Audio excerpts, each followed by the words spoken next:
আসসালামু আলাইকুম। আপনার সাথে কয়টা কথা বলি শুনেন। আসলে সুযোগ পাই না, একটুখানি সুযোগ পাইতে ভিডিও করি, বুঝছেন? একটা দুইটা করতে পারি, বেশি করতে পারি না।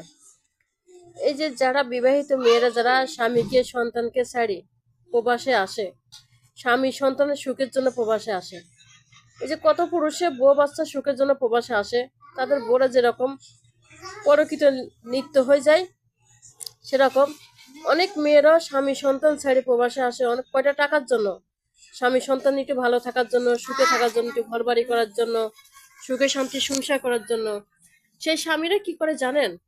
সে মেয়েরা প্রত্যেক মুহূর্তে এত পরিশ্রম করে, এত যুদ্ধ করে, এত সংগ্রাম করে টাকা জোগাড় করে হাজবেন্ডকে দেয়। সেই হাজবেন্ড সে টাকা নিয়ে অন্য নারীর সাথে পরকীয়া করে, এবং কি সেই বউকে রেখে সেই বউর টাকা দিয়ে অন্য মেয়েকে বিয়ে করে। শুধু নারীদেরকে দোষ দেন, পুরুষরা পরকীয়ার ভিতর